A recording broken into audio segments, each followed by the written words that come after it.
우리 교회가 탄생하는 과정은 다양하게 이루어지게 됩니다. 때로는 부정적인 원인이 교회를 탄생하게 하기도 합니다. 오늘 등장하는 안디옥 교회는 최초의 이방인 교회, 이방인 중심의 교회였습니다. 안디옥 교회 이 태동은 놀랍게도 바로 지난주에 말씀을 전해드렸던 그 스테반 집사님의 순교의 결과로서 탄생한 교회가 안디옥 교회입니다. 하나님은 이렇게 우리가 생각하지 못하는 방식으로 교회를 세우시고 일하십니다. 오늘은 이 안디옥 교회 탄생의 과정을 통해서 하나님의 나라가 어떻게 확장되어 가는지, 그리고 그 교회 탄생 과정 속에서 어떤 사람들, 어떤 하나님의 사람들이 사용되었는지를 살펴보고, 또 그들처럼 우리도 교회를 위해서 사용되는 주님의 사람들이 되기를 소망합니다. 오늘 19절 보니까 스테반 집사님의 순교 이후에 예루살렘에 큰 핍박이 있었습니다. 그 핍박이 있다 보니까 제자들이, 예루살렘에 있던 제자들이 뿔뿔이 그 핍박을 피해서 흩어지게 되었어요. 그런데 그 제자들 중에는 일부가 베니게는 이제 페니키아라고 해서 그 지중해 연안 그 시돈 땅, 성경의 시돈 땅 북쪽에를 그 베니게라고 합니다. 그 페니키아 북쪽. 그리고 구브로는 섬이죠. 지중해에 있었던 섬, 그리고 이제 그 육지에 대륙에 있는 지역이 안디옥이라는 곳인데 거기까지 이제 예루살렘에서 도망을 갑니다.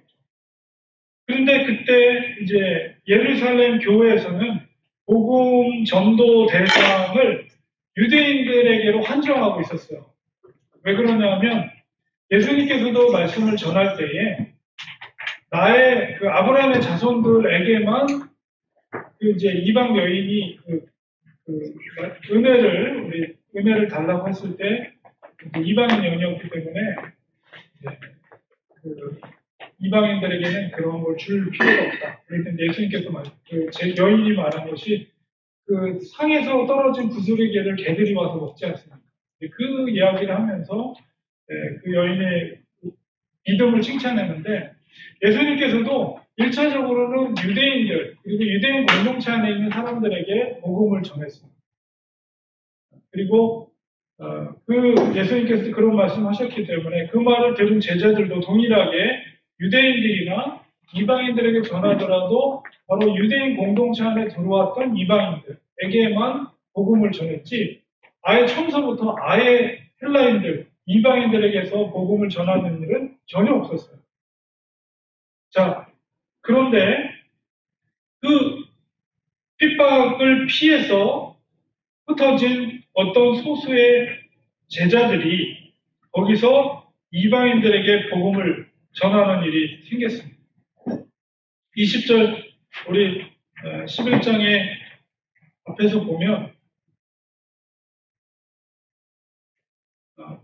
그 중에 구브로와 구레네 몇 사람이, 그러니까 이 사람들도 출신이 유대인이지만 구브로와 구레네 그 아프리카와 또 구브로에서 흩어져 있던 디아스포라 유대인인데 예수님의 제자들 그 몇 사람이 안디옥에서 헬라인에게도 예수님을 증거하였습니다. 놀라운 일이 생겼어요. 그 사람들이 헬라인들에게 복음을 전했는데 그들이 복음을 받아들여요. 그리고 하나님께서는 그들의 주님의 손이 그들과 함께 하셨다. 21절에 이렇게 말합니다. 그래서 수많은 사람들, 여기서 말하는 수많은 사람들은 유대인들이 아니에요. 헬라인들, 이방인들이 주께로 돌아옵니다. 이거는 예상치 못했다. 그러니까 예수님의 제자들도 전혀 예상치 못했던 일이 발생한 거예요. 안디옥에서. 그래서 이 주께로 돌아오는 일이 바로 소문이 또 났습니다. 근데 이제 이 복음이 전파된 안디옥 교회가 이제 처음 시작되는 동기이기도 한데요. 첫 번째로 하나님께서 안디옥 교회를 세우기 위해서 이 구브로 출신 또 이 유대인을 하나님은 사용했어요. 그러니까 첫 번째 사용한 사람은 어떤 사람이냐라고 했을 때 하나님의 뜻을 분별하고 또 그 하나님의 선교, 새로운 창의적인 선교에 도전한 사람들을 하나님이 사용합니다. 그러니까 유대인들이 갖고 있었던 그 고정관념, 우리 유대인들에게만, 아브라함의 후손들에게만 복음이 전파되어야 된다라는 고정관념을 계속 갖고 있었다면 이 사람들이 절대 전할 수 없었어요. 그런데 과연 하나님의 뜻이 무엇인가에 대한 것을 심사숙고하고 새로운 창의적인 선교적인 도전을 한 거죠. 바로 이방인들에게도 복음을 전한 것입니다. 그때 이제 놀라운 역사가 일어난 것이죠. 바로 이렇게 이 일로 인해서 이제 소문이 예루살렘에 퍼졌어요. 유대인 중심의 예루살렘 교회는 그 소식을 듣고 바로 바나바를 파송합니다. 안디옥 지역. 22절, 23절.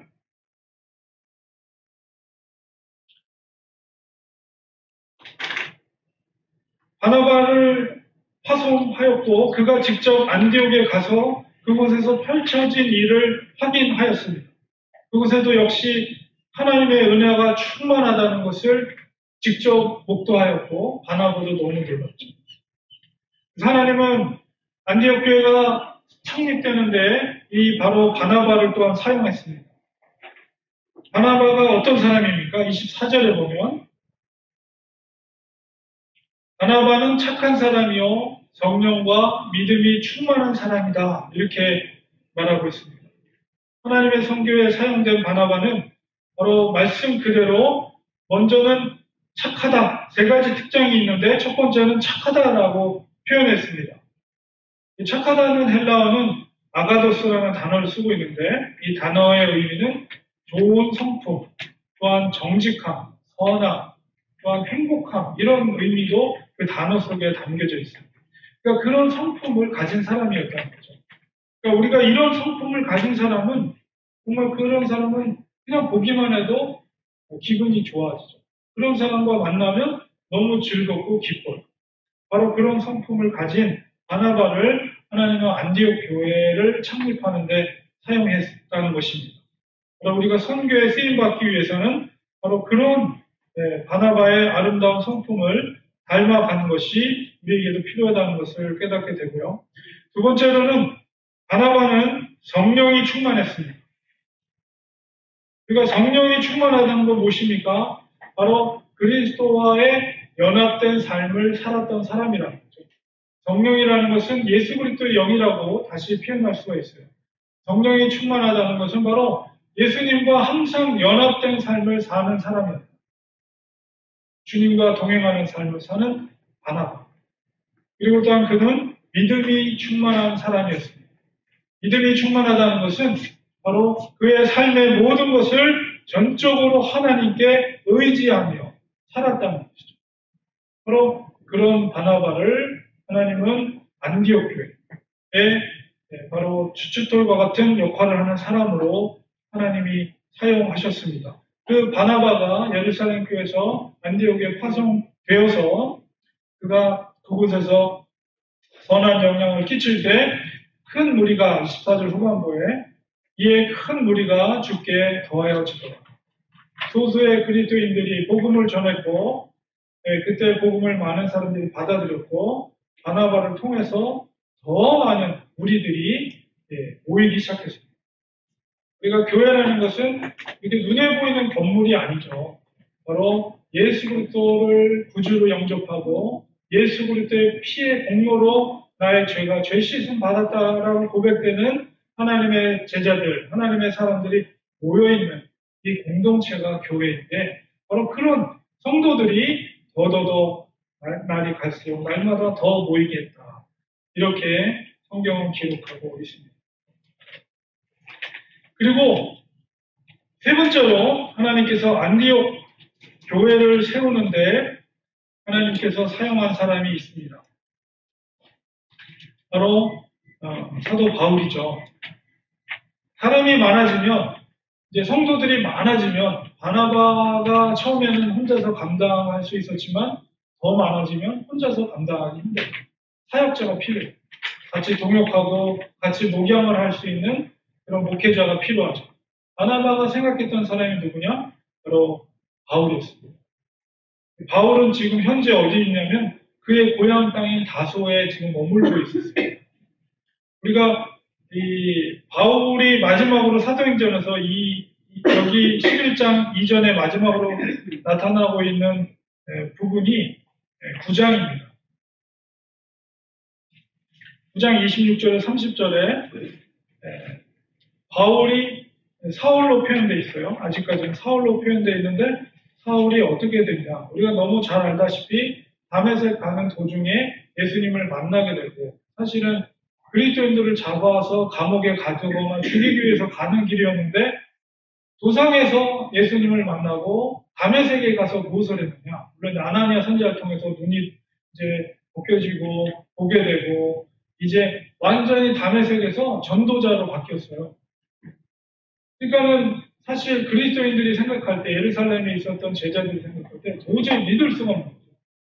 예수님을 잡아서 죽이던 사람이 어떻게 갑자기 예수님을 증거하는 사람이 바뀔 수 있는가.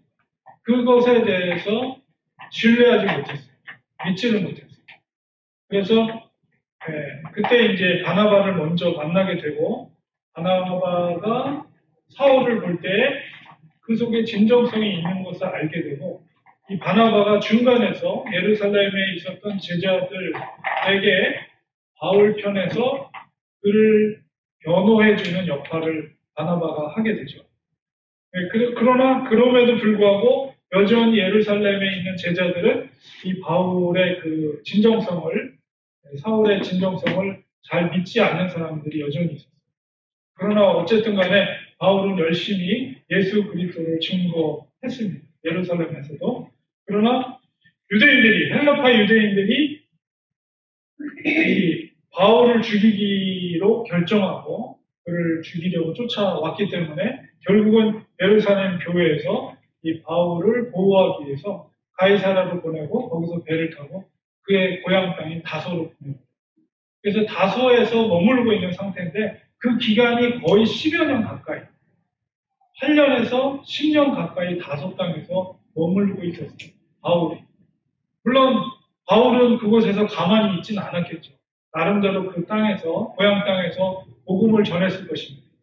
그러나 이렇게 예루살렘 교회라든가 이렇게 정말 리더들과 함께 이렇게 사역하는 그런 넓은 장에 있지 않고 그냥 고향 땅에 머물러 있었는데 그 다소에 있었던 바울을 이 바나바가 안디옥의 사역자로 부르기 위해서 직접 찾아간 거예요. 근데 그 길이 사실은 굉장히 험합니다. 안디옥에서 다소까지 가려면 굉장히 높은 산맥을 넘어가야 돼요. 그러니까 바나바가 그 먼 길을 걸어서 산맥을 넘어서 이제 바울을 찾아갔고 바울을 드디어 부릅니다. 그래서 안디옥으로 같이 걸어오면서 얼마나 그 목회 새로운 교회죠. 안디옥 교회는 전혀 다른 교회, 예루살렘 교회는 다르고 그러면서 아마도 우리가 그 여정을 상상해 볼 때 그 두 사람이 하나님의 사람이 그 길을 같이 안디옥으로 오는 길을 걸어오면서 목회에 대한 여러 가지 아이디어들을 나눴을 거예요. 그리고 안디옥 교회를 어떻게 세워나가야 될지 그런 목회적인 그런 계획들을 세웠을 것입니다. 그래서 세 번째로 바로 이 사도 바울을 하나님이 부르셨습니다. 사실 지난주에도 말씀드렸지만 사도 바울은 살인자예요. 살인자. 수많은 사람을 그것도 그리스도인들을 예수님의 제자들을 죽인 살인자입니다. 주인입니다. 그러나 하나님은 그를 변화시켰죠. 얼마나 하나님의 일하심이 놀라운지 모릅니다. 그는 새로운 사람이 되었습니다. 그리고 바나바를 통해서 안디옥 교회로 부름을 받았고 그곳에서 최초의 헬라인 중심, 유대인 중심이 아니라 모든 교인들이 다 이방입니다. 헬라인 중심의 교회를 세우는데 사도 바울이 하나님께서 사도 바울을 통해서 사용하셨습니다. 우리가 안디옥 교회가 이렇게 세워지는 과정 속에서 왜 하나님께서 사도 바울을 사용하셨는가? 우리가 생각해 볼 때에 바로 왜 예수님은 12명의 제자가 있었는데도 사도들이 있었는데도 예수님의 사도를 사용하지 않으시고 바나바와 사도 바울을 사용하셨을까? 이렇게 생각해 보면 삶의 배경이 다르기 때문에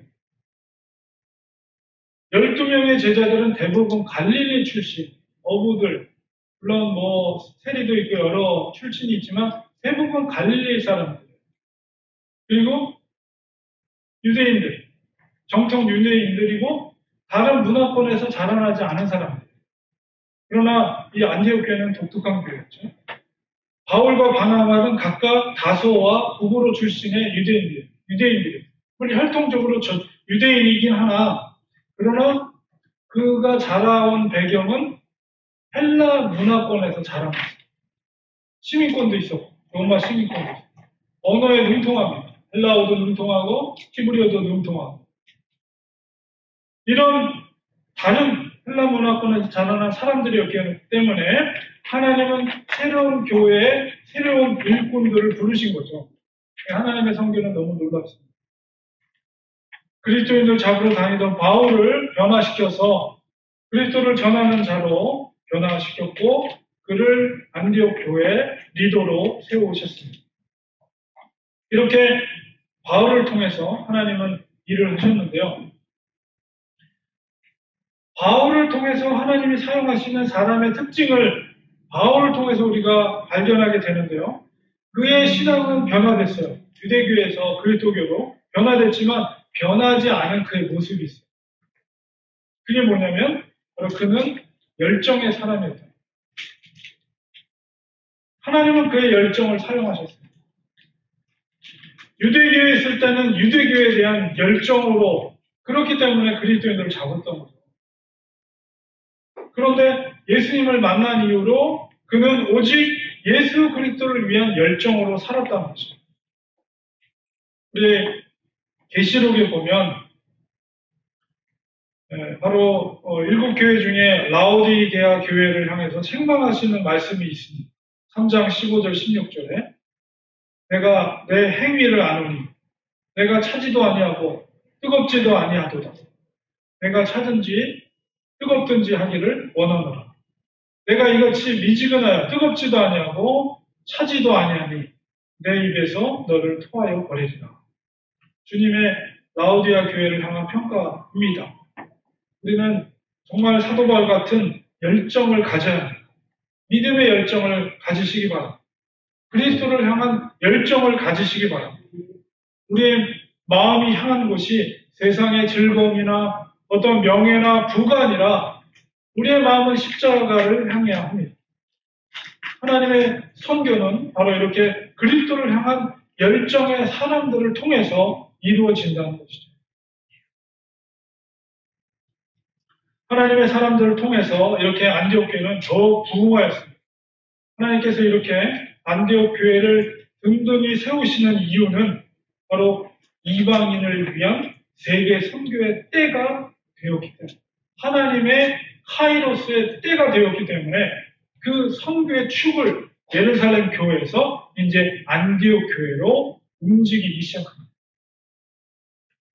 하나님이 이렇게 축을 움직이셔요. 부흥의 축, 선교의 축을. 물론 지금 여러분 안디옥 교회가 지금 어떻게 됐어요? 지금 그냥 관광지로 바뀌었어요. 하나님이 그렇게 선교회, 세계 선교를 위해서 하나님의 선교입니다. 선교는 교회가 하는 것이 아니라 바로 사람들이 하는 것이 아니라 하나님께서 주도적으로 하시는데 물론 하나님이 사람들을 사용하셔서 그 선교를 이루시게 하시죠.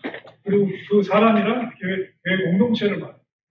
하나님이 때에 따라서 예루살렘 교회를 사용했지만 이제는 세계 선교를 위해서 안디옥 교회로 그 선교의 축을 움직이고 계십니다. 그래서 하나님은 이렇게 안디옥 교회를 더욱 왕성하게 부흥시키시고 그곳에 바나바, 사도 바울과 같은 훌륭한 일꾼들을 그 시대에 맞는, 그 교회에 맞는 준비된 일꾼을 그곳에 보내신 것이죠. 그리고 안디옥 교회를 통해서 세계 선교를 위해서 안디옥 교회가 파송한 거예요. 그래서 사도행전의 후반부는 안디옥교에서 파송한 그 선교사의 이야기가 기록된 것이죠. 우리는 이 안디옥교회 창립의 상황 속에서 일한 하나님의 사람들을 보면서 여전히 지금도 사도행전의 역사는 끝나지 않고 계속되고 있습니다. 주님이 오시는 그날까지 계속되고 있는 겁니다. 우리가 어떻게 이 하나님의 선교에 동참되어질 것인가? 하나님께 붙들린 바 되어서 여전히 우리는 하나님의 선교는 계속되고 있습니다. 이 결론을 맺겠습니다. 우리가 하나님께 쓰임받는 사람들, 오늘 말씀 속에서 하나님의 뜻을 분별하고 선교의 창의적인 접근을 한 사람들이었고요. 그 다음에 바나바 같이 선하고 믿음과 성령이 충만한 사람들이었습니다. 그리고 열정의 사람을 하나님은 사용하셨습니다. 사도행전의 역사가 지금도 계속 진행되고 주님이 다시 오실 때까지 복음은 계속 확장되어 갈 것입니다. 세계 곳곳에 여전히 세워져야 할 교회의 터들이 있어요. 건물로서의 교회가 아니라 하나님의 백성들, 하나님의 자녀들, 불러야 될 하나님의 자녀들이 있다는 것이죠. 우리가 하나님은 그 일을 위해 여전히 사람들을 부르고 계십니다. 그 부름에 대해서 우리는 응답하기를 원합니다. 그러기 위해서는 하나님의 뜻을 분별하고 정말 좀 더 우리는 창의적인 선교를 하기 원합니다. 선교에 대한 열정을 갖기 원합니다. 믿음과 성령이 충만해서 하나님 앞에 쓰임받기를 원합니다. 우리의 삶의 목적을 세상에 두지 말고 아버지의 뜻에 두기를 원합니다. 하나님은 그 부르심에 반응하는 그 한 사람을 지금 찾고 계십니다.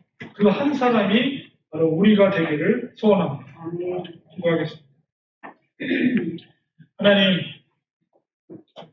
새로운 시대 속에 하나님 새로운 교회를 세우시고 새로운 일꾼을 세우셨습니다.